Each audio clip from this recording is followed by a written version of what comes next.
할렐루야. 이사야 63장 말씀 함께 나누겠습니다.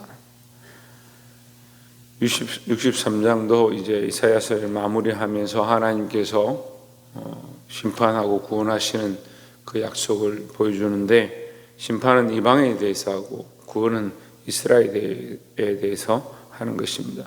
그럼 이스라엘은 구원하면 이스라엘은 그러면 심판을 받지 않느냐? 이미 매를 맞았고 그 매를 맞은 데서 다시 회복해야 하는 겁니다.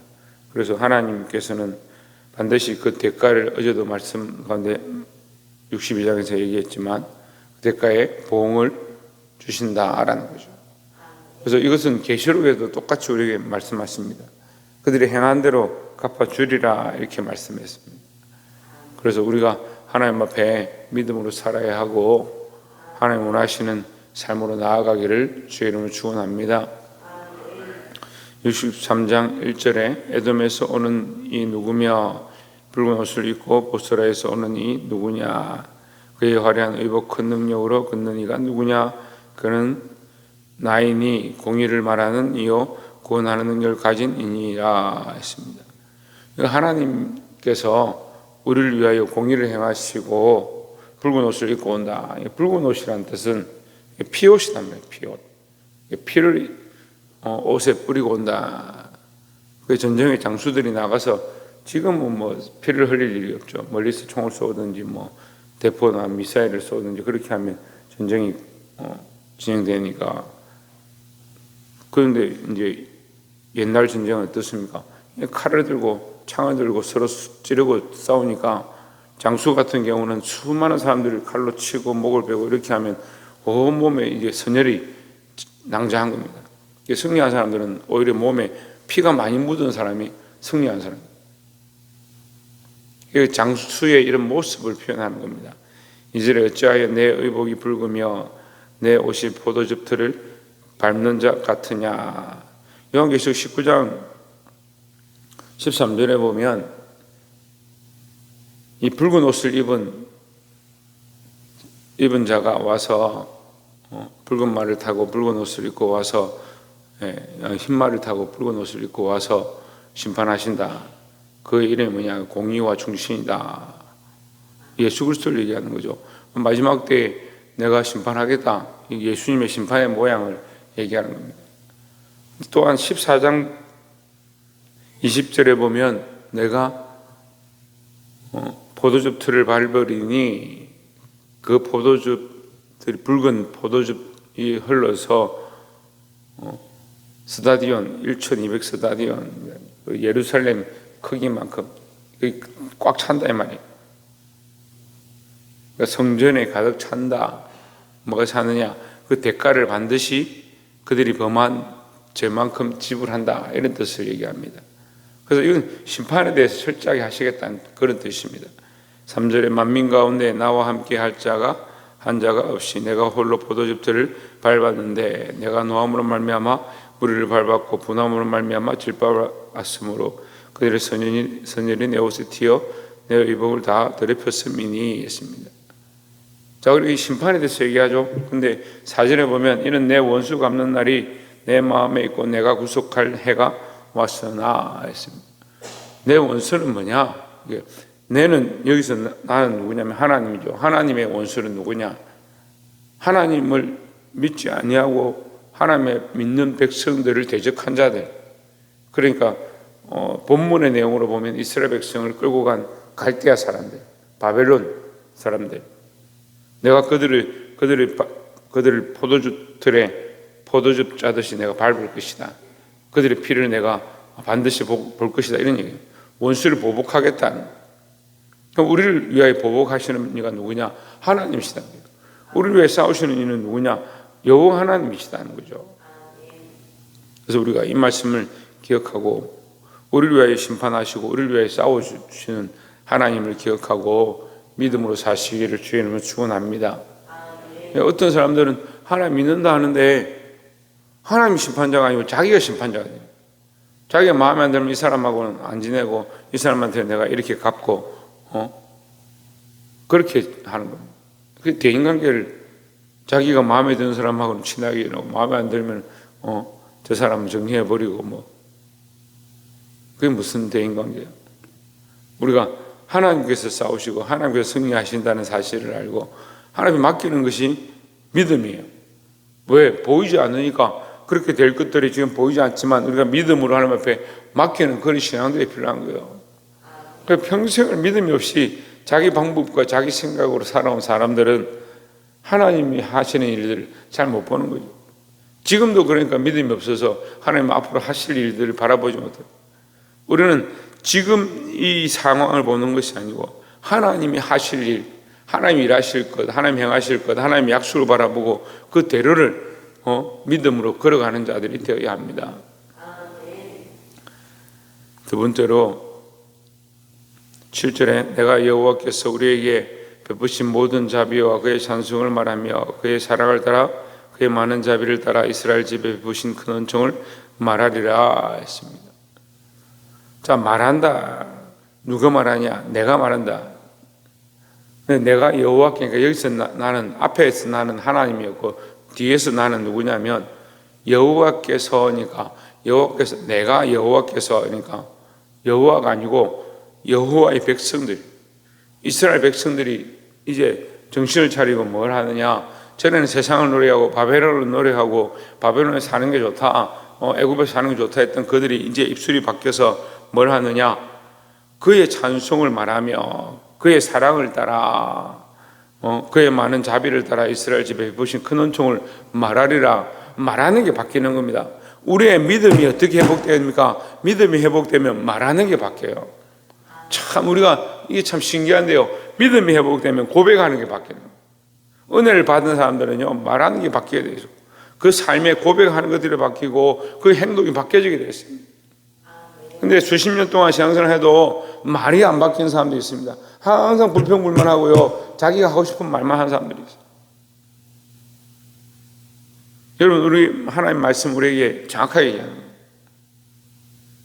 하나님의 백성이 되어지고 하나님의 자녀가 되어지면 하나님 베푸신 은혜를 찬송하게 되어 있다는 거죠.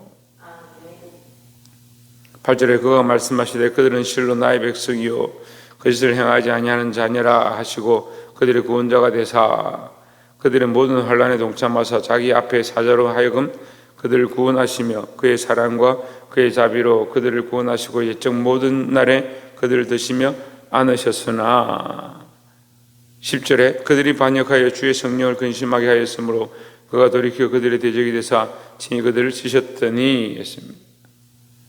하나님 하신 일을 얘기하는 거예요. 하나님 우리를 치셨다. 그렇지만 지금 어떻게 하신다? 우리를 위하여 싸우신다.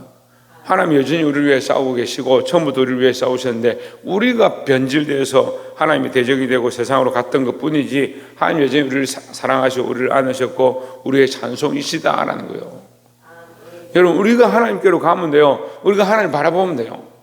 하나님 여전히 거기 계시고 여전히 우리를 사랑하시고 여전히 우리를 향하여 구원의 은혜를 베푸시는 줄 믿습니다.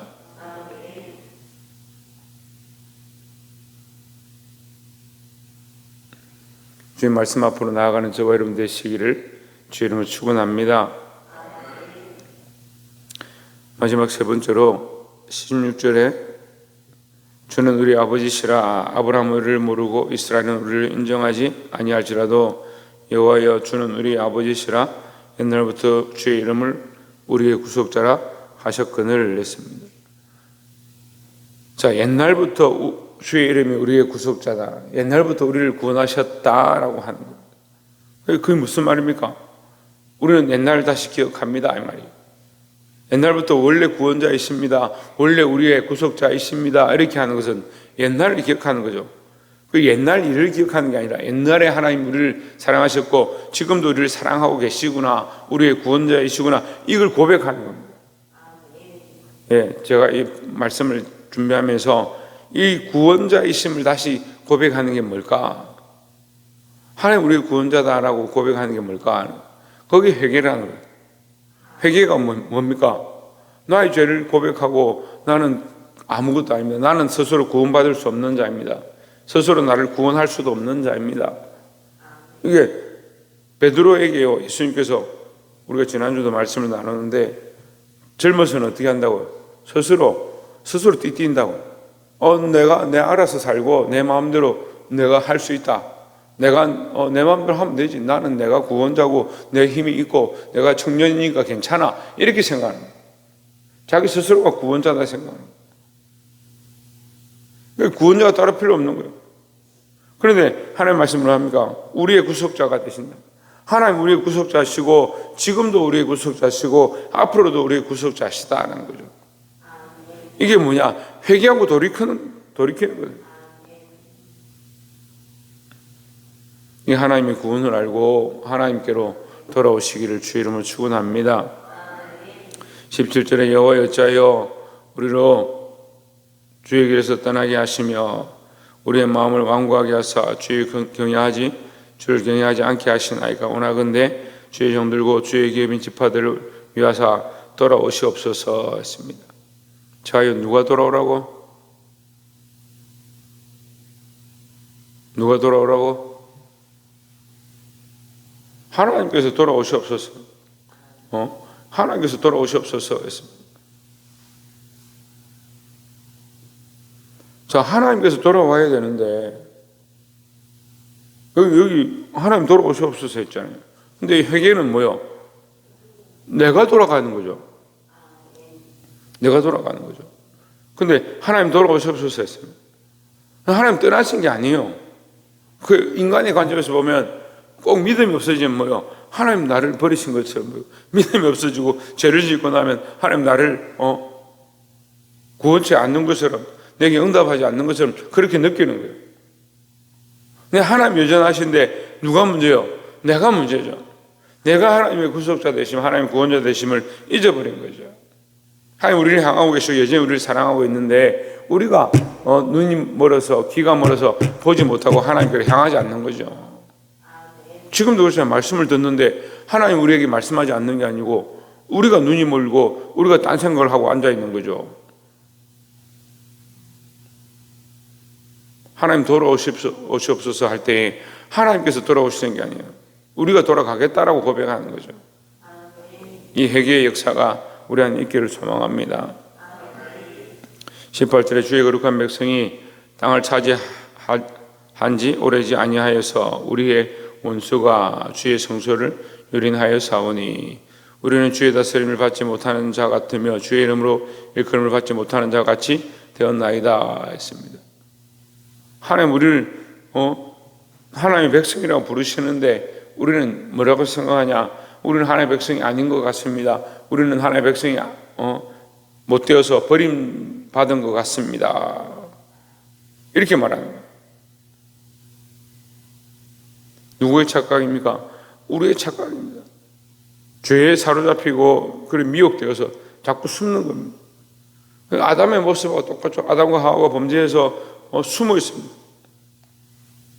하나님 부르시는데 내가 숨었나이다. 하나님 부르시는데 숨어 있는 아담과 하와가 하나님 나를 버리셨네, 나를 보지 않네, 그렇게 말할 수가 있습니까? 자기가 숨었는데. 우리가 죄인이 되고 우리가 악한 일을 하고 우리가 믿음에서 떠나면 하나님 떠난 것처럼 착각하는 겁니다. 우리는 여전히 하나님의 백성이고 하나님 여전히 우리의 하나님이신 줄 믿습니다. 회개하고 돌이켜 하나님 앞으로 돌아가야 된다는 거죠. 그게 참된 회복이에요. 하나님께로 돌아가는 것, 믿음을 회복하는 것. 하나님 여전히 우리에게 구속자가 되시고 우리를 구원하시고 우리를 위하여 싸우시는 심판자이심을 알고 믿음으로 살아 승리할 수 있는 저와 여러분 되시기를 주의 이름으로 축원합니다. 기도하겠습니다.